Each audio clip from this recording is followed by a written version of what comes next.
Jemaat, meskipun tadi sudah disebutkan, perkenalkanlah saya Prasetya, atau kalau di Jogja Prasetyo. Saya berasal dari GKI Moon Island. Pernah dengar? Saya tumbuh di bawah bimbingan dan teladan dari almarhum Pendeta Adi Kristianto. Salam dari Jemaat GKI Muntilan, Moon Island, untuk Jemaat GKI Maulana Yusuf. Sebagai seorang yang berasal dari Moon Island, di desa sana itu, pengalaman saya dengan anggur itu sangat sedikit. Bisa dihitung dengan jari. Pertemuan saya dengan anggur pertama kali adalah ketika saya remaja, ketika saya mengikuti perjamuan kudus. Di akhir perjamuan kudus, saya dengan beberapa teman terpanggil, terbeban untuk melayani majelis dengan menyikat abis anggur dan rotinya. Tetapi saya baru sadar, ternyata itu hanya sari tape, jadi belum anggur. Pertemuan anggur pertama saya bisa jadi adalah ketika saya kuliah, kemudian saya diundang makan malam oleh keluarga rohani saya, dan di sana setelah makan malam, sebotol anggur disajikan. Di situ saya baru sadar bahwa ada tata cara meminum anggur. Ada pula tata cara untuk memilih anggur yang baik, yang sampai sekarang tidak saya pahami. Satu-satunya hal yang saya ingat adalah setelah saya meminum anggur 1 sloki, saya merasa bahagia.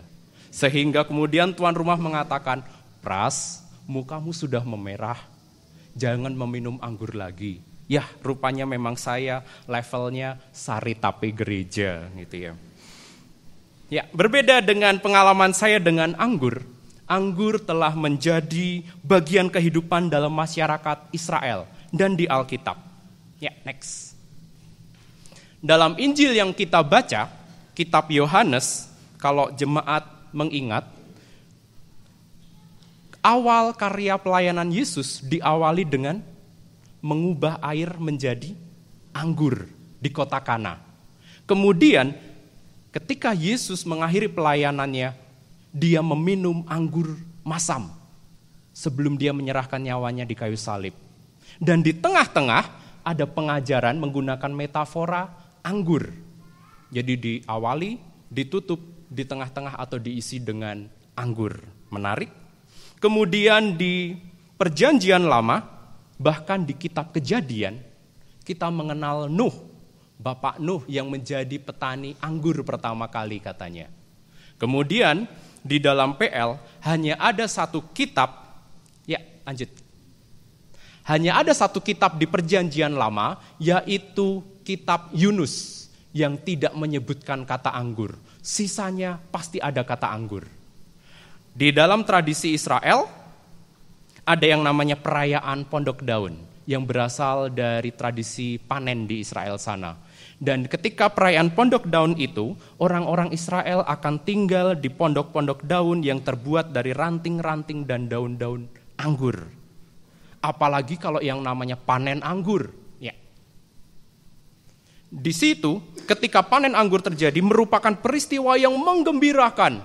Ketika seluruh anggota keluarga, termasuk anak-anak, ikut memproses anggur.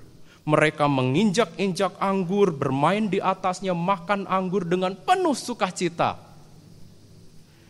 Menurut ahli Alkitab, di Perjanjian Lama sendiri terdapat 9 nama untuk anggur. 9 nama ini beberapa adalah menyesuaikan nama dari mana anggur itu dipanen, atau jenis-jenis minuman yang berasal dari anggur. Tetapi jika kita melihat di sini, jika kita melihat di sini, ternyata anggur sudah bukan merupakan hal yang asing buat orang-orang Israel atau orang-orang di Alkitab. Dengan demikian, setelah kita menyadari betapa akrabnya bangsa Israel dengan dunia perangguran, kita bisa melihat perikop kita dengan lebih tajam lagi. Ada 5 hal yang bisa kita temukan di sana Bapak Ibu. Yang pertama,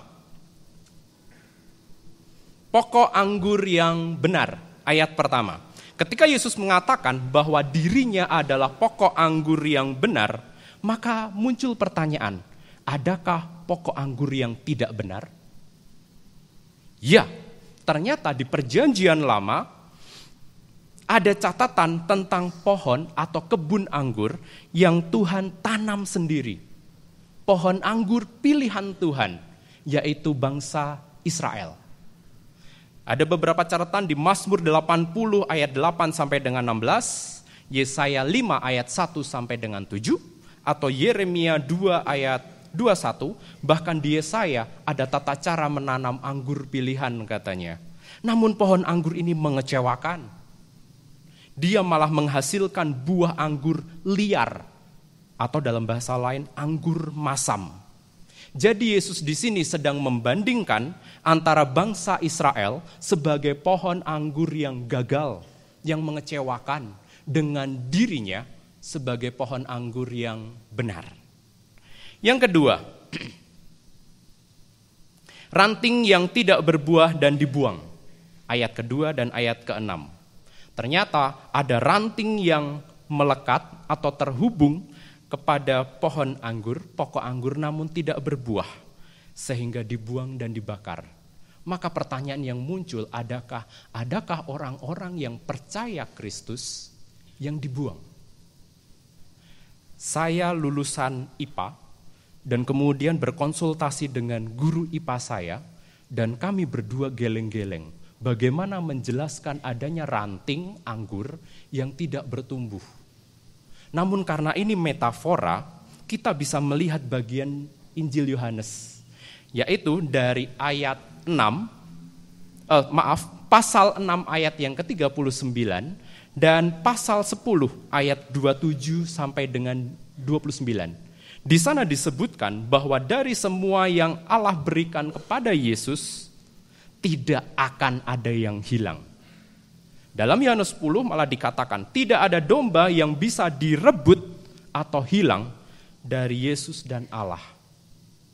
Maka, satu-satunya kemungkinan dari perkataan Yesus bahwa ada ranting yang dibuang adalah orang-orang yang tidak benar-benar percaya.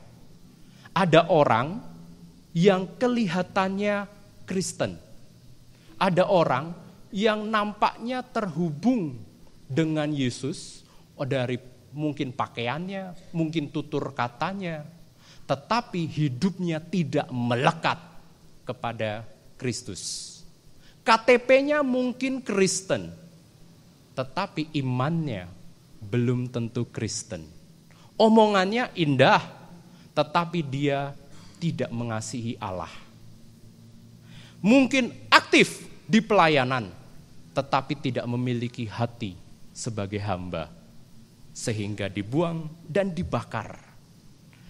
Berikutnya, ya, satu lagi. Yang ketiga, ranting yang berbuah dibersihkan.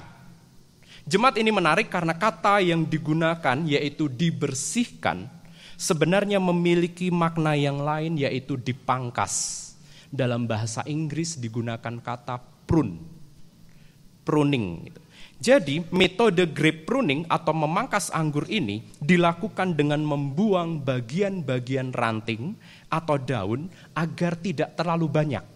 Karena jika ranting atau anggurnya terlalu banyak, nanti justru menurunkan kualitas dari buah anggur.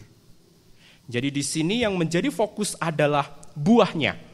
Bukan ranting yang banyak atau daun yang hijau atau lebat. Bukan, yang penting adalah buah. Rupanya dalam budidaya anggur, pembersihan itu meliputi tindakan memangkas, memotong daun-daun yang muncul, ranting-ranting yang kurang perlu, demi pertumbuhan ranting yang berpotensi maksimal dalam menghasilkan anggur yang berkualitas. Ya, diklik saja 2 kali. Jadi bukan yang lebat yang penting, namun yang penting berbuah. Nanti berbuah berkualitas. Selanjutnya, ranting yang bersih karena firman. Kata sifat bersih yang mempunyai akar yang sama dengan kata dibersihkan sebelumnya, ternyata di dalam Perjanjian Lama digunakan juga dalam ungkapan mengirik gandum. Bapak Ibu pernah mendengarkan kata mengirik gandum? Mungkin kalau di Jawa seperti menampi memisahkan beras dengan kulitnya, atau memisahkan dari yang isi dengan kotoran-kotoran gitu ya. Itu mengirik gandum, atau juga dengan emas tempaan, emas yang dimurnikan. Jadi kata bersih di sini memiliki makna memisahkan dari yang kotor atau memproses, memurnikan. Dengan kata lain, firman Tuhan juga mempunyai kekuatan atau fungsi untuk memangkas, memurnikan, memisahkan kita dari yang jahat. Demikian, maka kita bisa melihat bahwa teguran, kritikan, didikan keras, atau ajaran yang susah dari firman Tuhan itu dipakai untuk memproses kita, memurnikan kita, membersihkan kita. Kemudian yang kelima, berbuah hasil dari hidup yang melekat dalam Kristus. Salah satu indikator dari orang yang melekat kepada Kristus adalah berbuah. Sebaliknya, orang yang tidak hidup di dalam Kristus tidak mungkin berbuah dan nanti akan dipotong dan dibakar katanya. Apakah yang disebut dengan buah? Kalau Bapak Ibu melihat dari Matius 7 ayat 16 sampai dengan 20, di sana disebutkan rumus yang jelas. Pohon yang baik akan menghasilkan buah yang baik. Jadi kalau kita tinggal di dalam Kristus, Kristus sebagai pohon kita, maka seharusnya yang muncul adalah buah-buah seperti Kristus. Atau konkretnya kita bisa melihat buah-buah roh yang sering kita baca dari Galatia 5 ayat 22 sampai dengan 23. Atau buah terang disebutkan dalam Efesus 5 ayat 9. Itu buah-buah roh, buah-buah kebenaran, buah-buah hidup kita. Jemaat yang terkasih, apabila kita melihat apa yang baru saja kita pelajari, ada 3 hal yang bisa kita refleksikan, kita renungkan dalam kehidupan kita. Yang pertama, relakah kita dibersihkan, dipangkas, dimurnikan oleh kebenaran firman? Jemaat yang terkasih, saat ini kita hidup di zaman yang serba multifungsi. Benar, kalau kita memilih handphone, kita akan memilih handphone yang pintar, smartphone, yang bisa menjadi handphone, bisa menjadi kamera, bisa menjadi kalender, bisa menjadi alarm, bisa menjadi televisi, bisa menjadi radio, dan menjadi fungsi-fungsi lainnya. Mungkin sebentar lagi ada fungsi sebagai timbangan. Nah, kalau itu Bapak Ibu bisa beli handphone yang berfungsi sebagai timbangan, gitu ya. Atau kalau kita mencari pasangan, kita akan mencari calon yang cantik atau tampan, yang pintar, yang baik, beriman, bisa memasak, bisa main piano, ramah, rendah hati, sayang anak, berani mengusir kecoa atau tikus, sehat, dan kaya. Manusiawi bukan? Nah, pemikiran demikian juga terbawa di gereja. Kita menginginkan pendeta yang khotbahnya bagus, yang lucu, yang jelas. Kemudian pendeta yang bisa menyanyi, bisa main drama, bisa konseling, yang bisa siap sedia 24 jam 7 hari seminggu. Kalau punya pasangan, pasangannya juga baik, jadi pembina komisi. Dan kalau punya anak, anaknya menjadi anak teladan, bukan biang masalah. Sah-sah saja bukan? Tentu saja ini manusiawi, meskipun pendetanya yang ngos-ngosan, pendetanya yang bergumul untuk memenuhi harapan jemaat. Yang paling susah adalah ketika kita menginginkan untuk melakukan banyak hal dalam hidup. Kita ingin jadi guru sekolah minggu, kita ingin masuk paduan suara, kita mungkin ingin jadi majelis, jadi ketua komisi, masuk ke panitia dalam gereja dari Paskah, kemudian Pentakosta, bulan keluarga mungkin, kemudian Natal, semua kita ambil. Dan kemudian tidak hanya itu, di rumah tangga kita ingin jadi orang tua yang baik, mungkin di sekolah kita ingin jadi siswa atau mahasiswa yang baik, mahasiswa teladan, dosen teladan, kita ingin semuanya, atau malah ketua RT. atau camat yang baik. Pertanyaannya, apakah kita rela untuk dipangkas? Apakah kita rela untuk dibersihkan? Sehingga pelayanan-pelayanan kita itu dikurangi, bukan dihilangkan, tetapi benar-benar dikurangi. Sehingga reputasi kita pun mungkin akan menyusut demi potensi berbuah yang lebih lebat. Jika kita bersih dan melekat dalam Kristus, kita akan bertumbuh dan berbuah. Ingat, tujuan kita bukan untuk memiliki daun yang lebat. Tujuan kita bukan untuk memiliki banyak kegiatan atau pelayanan yang luar biasa banyaknya, tetapi berbuah. Dan berbuah yang berkualitas, bukan buah yang liar atau masam. Yang kedua, hanya dengan melekat kepada Kristus kita bisa serupa dengan Kristus sendiri. Kini kita akan melihat dua tokoh dalam perikop kita, Kisah Rasul 8 tadi. Ada dua tokoh yang disebutkan di sana. Yang pertama adalah pejabat tinggi, Sida-Sida dari Ethiopia. Saya mencoba mengecek di Google Map, dari Ethiopia menuju ke Yerusalem itu berjarak 4.400 km. Dan kalau mengendarai mobil membutuhkan 83 jam. Itu kalau mobil, bukan kereta. Kereta kuda ya, kalau kereta api saya tidak tahu. Orang ini niat sekali untuk beribadah di Yerusalem. Orang ini mungkin seorang simpatisan Yudaisme atau seorang proselit istilahnya, yaitu orang non-Yahudi yang kemudian memeluk keyakinan Yahudi, mualaf kalau kita bisa menyebutnya demikian. Dia sedang membaca bagian dari kitab Yesaya 53, meski tidak 100% akurat, dan dia tidak mengerti isi bacaan tersebut. Jemaat ini menarik sekali, karena ternyata seniat apapun seseorang, setekun apapun seseorang dengan ritual agamanya, jika dia tidak melekat kepada Tuhan, jika dia tidak tinggal di dalam Tuhan, dia akan terpisah. Dia akan terhalangi untuk mengerti apa maksud Tuhan bagi dirinya. Mungkin ini bisa kita samakan dengan aktivis-aktivis dalam gereja atau orang yang rajin ke gereja namun tidak mempunyai hubungan erat dengan Tuhan. Banyak sekali pelayanannya, rajin ke gereja, namun tidak serius dengan hubungan pribadinya dengan Tuhan. Beda sekali dengan Filipus. 3 kali bagian menyebutkan malaikat atau roh yang memberitahukan apa yang harus dilakukan oleh Filipus. Tanpa kelekatan dengan Tuhan, tidak mungkin Filipus bisa mengenali suara Tuhan, apalagi menaatinya. Ini mirip sekali atau ini menjadi gema dari Yohanes 10 tentang domba-domba yang mendengar dan mengenal suara gembalanya, bukan? Bagaimana dengan kita?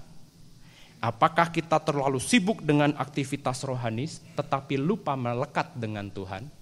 Atau kita masih dengar-dengaran dengan Tuhan?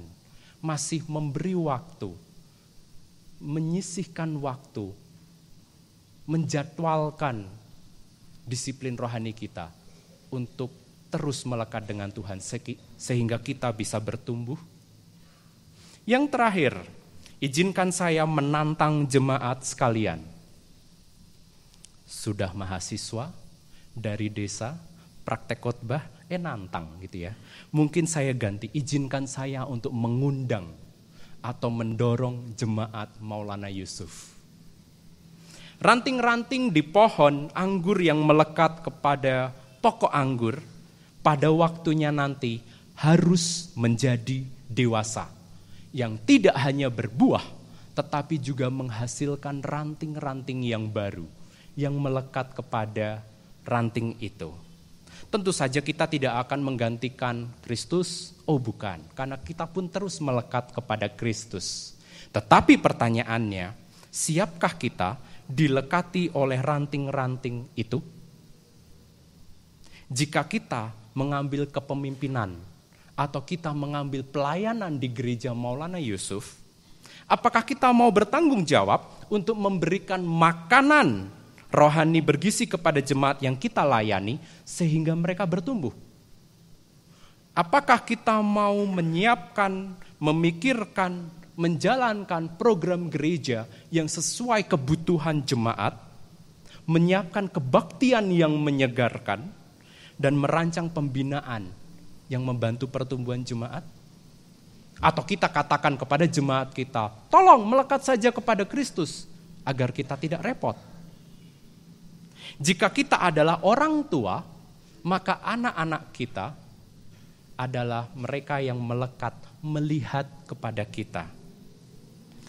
Apakah kita mau bertanggung jawab untuk menyediakan kebutuhan anak-anak kita dan menjadi teladan bagi mereka? Atau malah dengan mudah kita katakan, anak-anak, lihatlah Kristus, melekatlah kepada Kristus. Jangan lihat papa mama, jangan lihat opa oma. Nah, menurut sosiologi, keluarga adalah alat yang paling efektif untuk membentuk nilai anak. Jika kita menyadari demikian, seharusnya kita akan berhati-hati dengan perilaku kita. Kita akan berhati-hati dengan tutur kata kita. Kita akan berhati-hati dengan kehidupan rohani kita. Kenapa? Karena anak-anak itu melihat dan mereka meniru apa yang orang tua, apa yang tante, apa yang opa oma lakukan. Anak-anak adalah mesin fotokopi yang paling hebat, bukan? Dan mereka terus melihat, melekat kepada kita. Jika kita adalah profesional, mungkin dosen atau pegawai atau pengusaha, Tuhan akan menaruh orang-orang, mahasiswa, kolega, bawahan, karyawan untuk melihat kita. Bisa jadi, bukan tidak mungkin mereka adalah buah-buah pelayanan kita. Mereka yang bertumbuh melihat kita, terinspirasi oleh kita. Maka pertanyaannya, apakah kita siap menghayati profesionalisme kita, etika kita, integritas kita, sehingga mereka tidak hanya seolah-olah mendapatkan ilmu, mendapatkan gaji atau upah, tetapi mereka juga mendapatkan bukti nyata dan konkret akan keteladanan hidup. Sesuatu yang sudah jarang kita temukan di negeri ini, di Indonesia. Bukankah sering kita dengar di koran, di televisi, kita sudah sangat sulit menemukan panutan.